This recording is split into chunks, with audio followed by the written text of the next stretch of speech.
When 8-year-old Lily pushed open the heavy courtroom door, silence fell across the room. Her small figure stood in stark contrast to the grand mahogany walls and towering judge's bench. All eyes turned to her, but Lily wasn't alone. Walking beside her, chest proud and gaze steady, was a black and gray German shepherd with a deep amber stare. Shadow. This wasn't just a custody hearing. It was the final battle for Lily's heart. They said dogs couldn't testify, but Shadow was about to change everything. Lily Morgan had always been different from other kids in her quiet Yorkshire town. Her wild, wavy blonde hair danced in the wind like sunlight, and her bright green eyes saw everything, even the things adults tried to hide.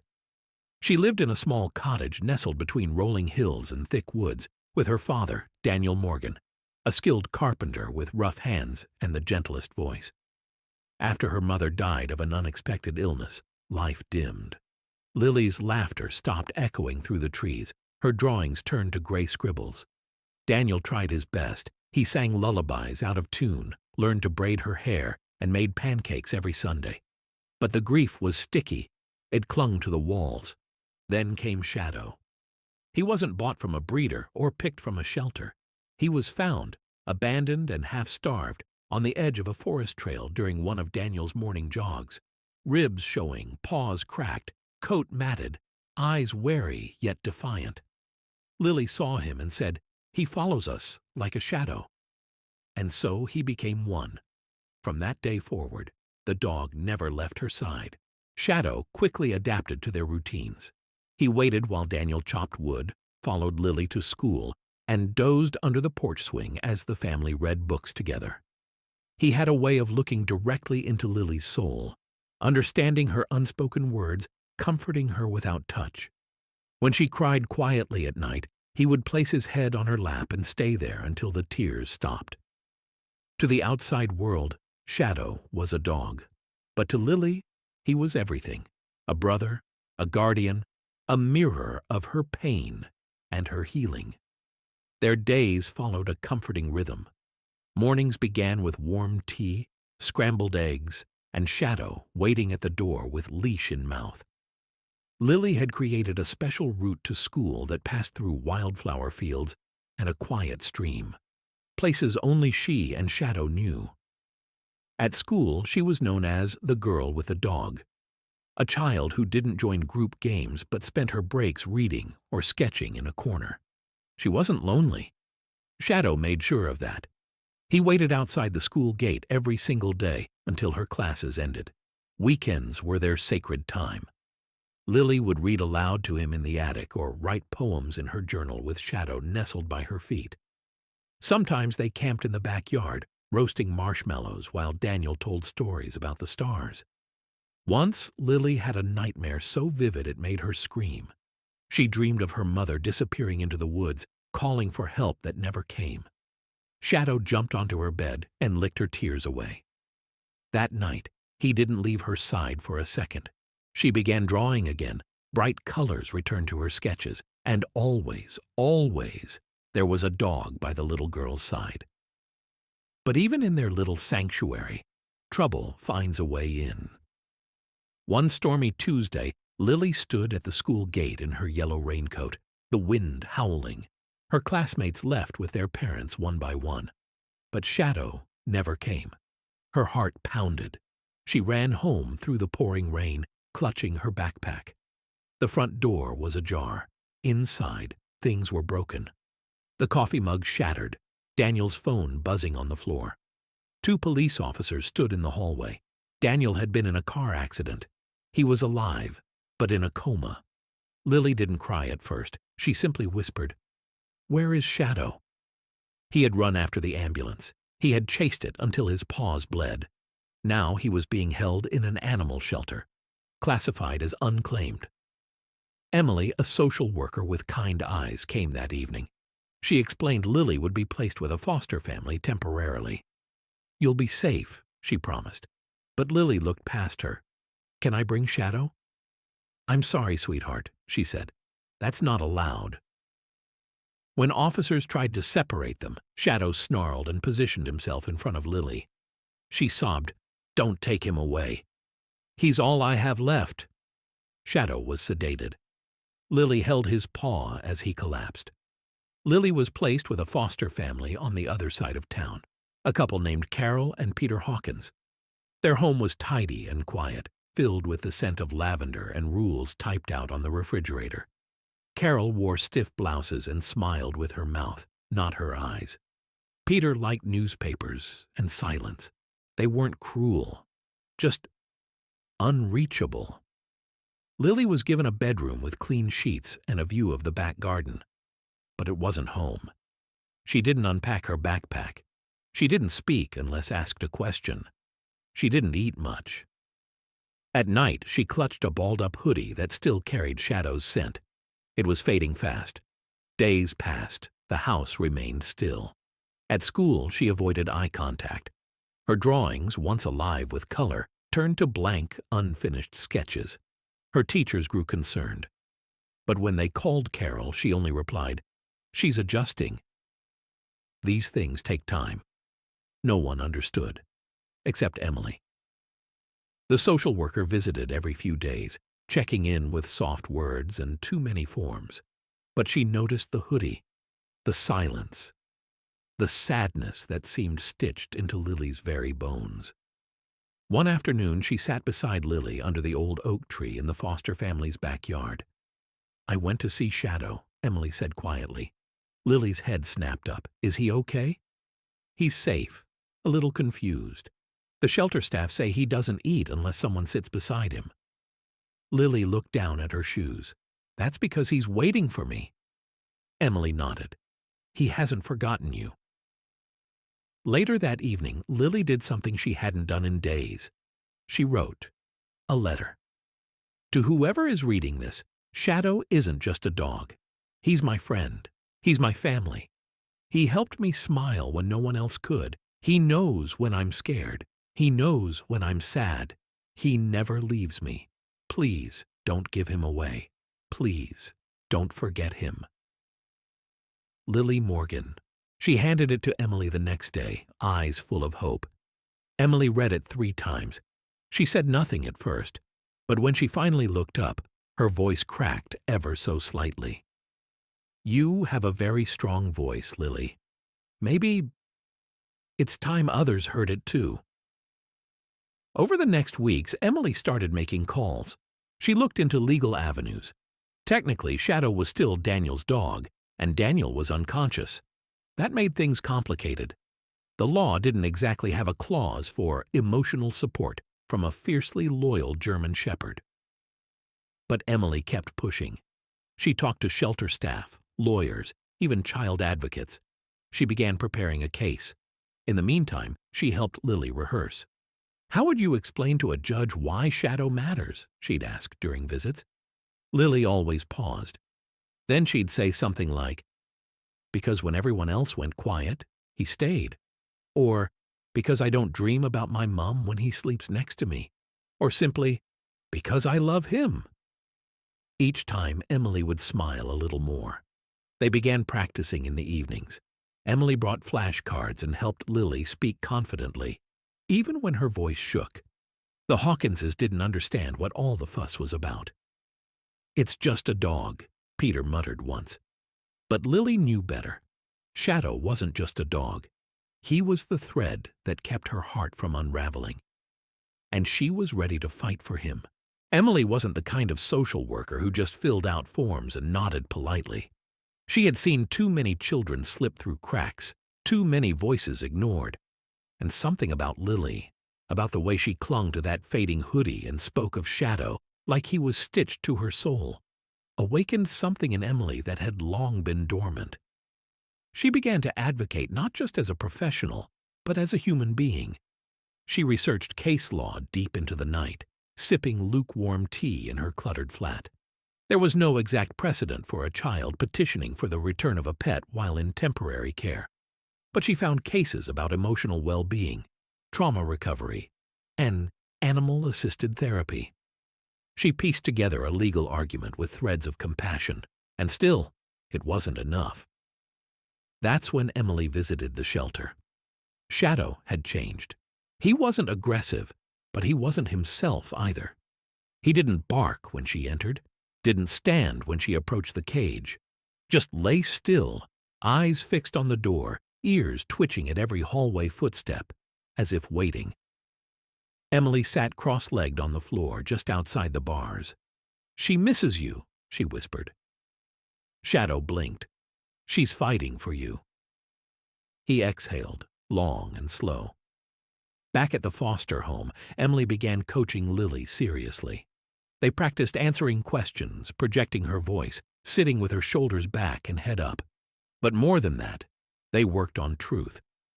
"What would you say to the judge if you only had one sentence?" Emily asked during one rehearsal. Lily thought for a long moment. Then she said, "If Shadow were a person, no one would question if I belonged with him." That line stopped Emily cold. "That's what you say in court," she whispered. "Exactly that."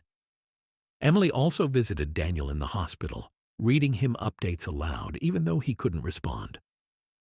She placed Lily's drawings of Shadow beside his bed. She knew that if he woke up and understood what his daughter had done for this dog, what she had become because of this bond, he would be proud.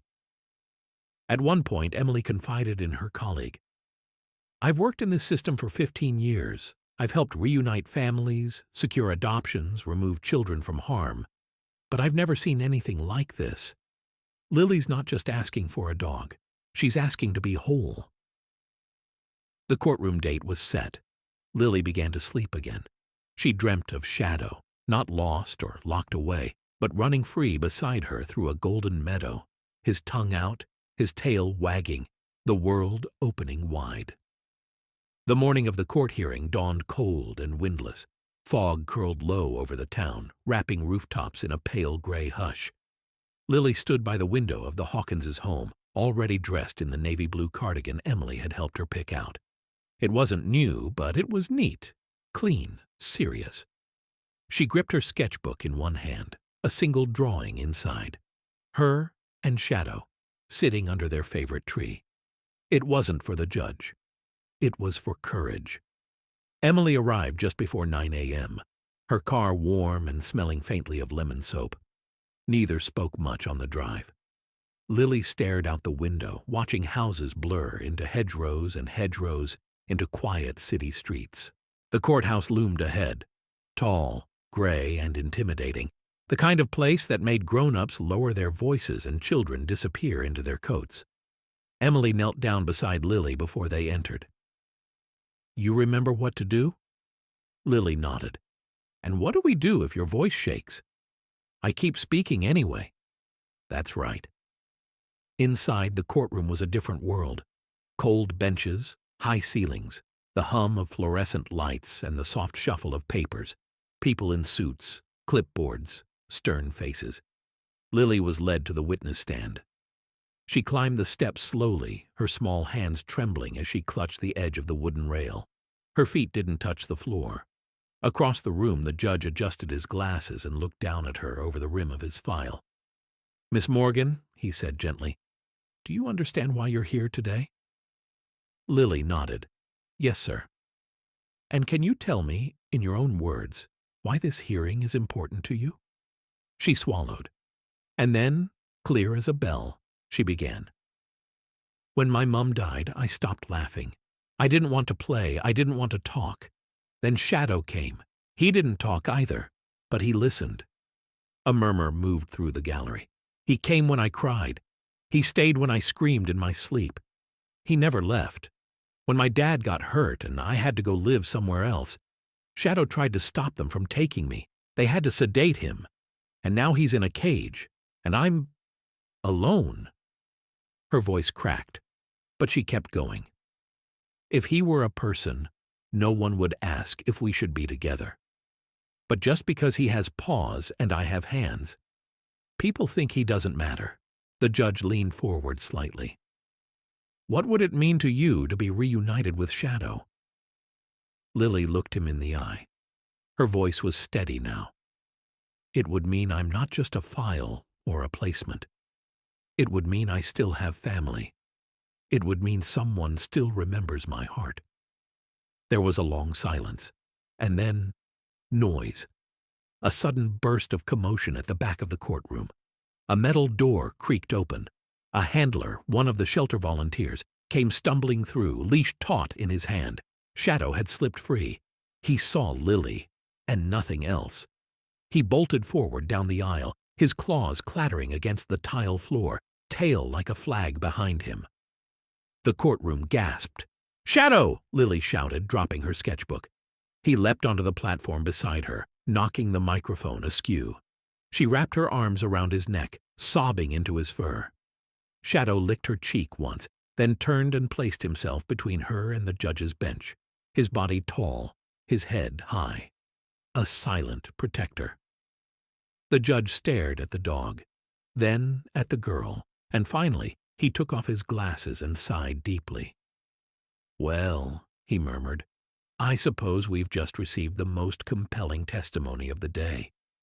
Laughter rippled through the courtroom. Some of the stenographers were quietly wiping their eyes. "I hereby grant temporary custody of Shadow to Miss Lily Morgan," the judge said, "to remain in her care until her father's medical status is resolved, supervised by Miss Emily Clark of Child Protective Services. Further review in 60 days. Lily didn't fully understand all the words, but when Emily leaned over and whispered, "You did it," the meaning was clear. They had won. Shadow didn't leave Lily's side after that moment. Not in the courtroom, not in the car ride home, not even that first night back in the foster house. He slept curled at the foot of her bed, one ear always alert, as if guarding her dreams from anything that might try to steal them. That night, Lily slept soundly for the first time in weeks. No nightmares, no waking in tears. Just the soft rhythm of Shadow's breathing and the rise and fall of his chest. Familiar, safe. The next morning, the Hawkins household felt different. Carol, who once wrinkled her nose at dog fur, left out a bowl of water near the kitchen door. Peter grumbled about paw prints on the floor but didn't actually clean them. And when Lily laughed, really laughed, for the first time since arriving, no one said a word. Shadow had that effect. He didn't just comfort Lily, he softened the air around her. At school, Lily returned with Shadow waiting outside as he always had, but this time something had changed in her. She stood taller. She spoke more. Her teachers noticed immediately. Her art bloomed with color again. Lush forests, blazing sunsets, entire pages of light and motion and joy, always with a shepherd at the center. One of the girls from her class, who had never dared to approach her before, sat beside Lily at lunch and asked if she could draw her dog too. Meanwhile, Emily filed the necessary follow-ups with the court. She scheduled regular welfare visits, coordinated with the shelter for transfer of custody, and even reached out to a child psychologist who specialized in grief and animal-assisted therapy. She wanted to make sure Lily had every possible support. Shadow passed all evaluations, obedient, calm, responsive, a natural emotional support animal. "He's not trained," Lily told the psychologist with a shrug. "He just knows." And that was true. Shadow had never needed a command. He didn't need words to love. One afternoon, Emily and Lily sat in the backyard under the shade of a blooming cherry tree. Shadow lay across Lily's lap as she braided small pink flowers into his collar. "Do you remember what you said to the judge?" Emily asked. Lily looked up. "That if Shadow were a person, no one would ask if I belonged with him." Emily nodded. "Well, I think the world just agreed with you." Daniel Morgan woke up on a rainy Thursday morning. His eyes fluttered open to the soft beeping of machines and the gentle hum of fluorescent lights overhead. For a few moments, everything was a blur. Then a nurse leaned over him, speaking softly. "Mr. Morgan, you've been in an accident. You're safe now." His first thought wasn't about his injuries. It wasn't about how long he'd been asleep. It was about Lily. "Where's my daughter?" he whispered, voice hoarse. When Emily came to visit a few days later, she brought a folder full of notes, photos, and updates. She sat beside Daniel and told him everything, slowly, gently, while he processed each piece of news like bricks being carefully laid into place. She told him about the accident, the foster placement, the fight for Shadow, the courtroom, and Lily's words. When she repeated Lily's quote, "If Shadow were a person, no one would question if I belonged with him." Daniel closed his eyes, and tears slipped down his cheeks. "That sounds like her," he said with a faint smile. "That is her." Once discharged, Daniel had to complete weeks of physical therapy before being allowed full custody of Lily again. But he worked hard. Harder than he ever had. Every step forward was powered by one thing: getting his daughter home. During his recovery, he and Lily wrote letters back and forth, real paper letters. Emily delivered them weekly. Lily's letters were filled with updates. Shadow made friends with the cat next door today. "I drew you a picture. It's us on the hill. Shadow's in the middle. Can we still make pancakes on Sundays when you come home?" Daniel's replies were equally heartfelt. "I miss your voice more than sunshine." "Shadow's lucky to have you. So am I." "I'll be home soon. You're my best reason." And eventually, the day came. The doctor signed off. Emily approved the transition. Carol packed Lily's things carefully into a suitcase with a little lump in her throat. Peter patted Shadow's head and said, "Keep watching her, yeah?" Daniel waited on the front step of their cottage. He was thinner, a bit grayer, walking with a cane. But his eyes, those kind brown eyes, lit up the second the car pulled into the drive. Lily ran from the door. Shadow raced ahead of her.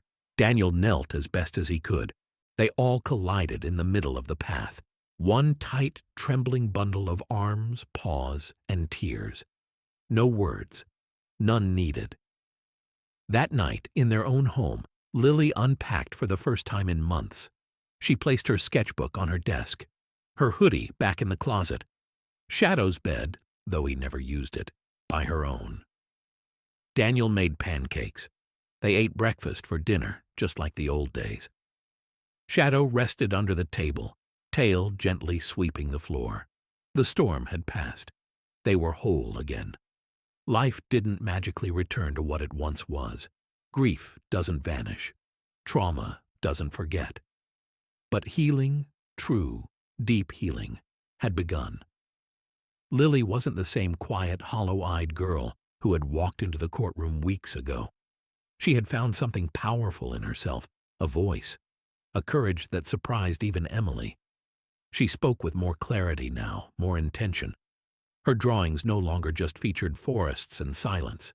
They had movement, light, stories. And Shadow? He too had changed. Though he'd always been loyal, something deeper had rooted in him after the courtroom day. He seemed to understand his importance in Lily's world. He walked beside her with even more purpose. Every time Lily laughed, he perked up. Every time she cried, he came closer. The entire town seemed to change with them. At school, children who once whispered behind her back now waved to her in the halls. Teachers who once described her as withdrawn began using words like resilient and thoughtful. One even asked her to share her drawings in assembly. When asked to describe herself in a writing assignment, Lily wrote one sentence: "I am the girl who stood up for love." Her story began to travel beyond the town, too. A local journalist who'd been in the courtroom that day published an article titled, "The Girl and Her Dog: How One Child's Loyalty Moved the Law." It was shared widely, online, in newspapers, on parenting forums. Messages poured in from strangers around the country. Some shared similar stories of pets who helped them heal. Others simply said, "Thank you." Lily didn't fully understand the attention. But she did understand this. Her voice mattered. Her feelings mattered. And most of all, her bond with Shadow wasn't just valid. It was powerful. Daniel, too, was a changed man. The accident had reminded him of life's fragility. He was more present now. He took weekends off work. He learned how to bake cookies. He let Lily teach him how to sketch, even though his trees always looked like broccoli. Sometimes he simply sat and watched her play with Shadow in the garden, grateful for a second chance. One evening Lily asked him, Do you think Mum would have liked Shadow? Daniel smiled. Sweetheart, your mum would have adored him.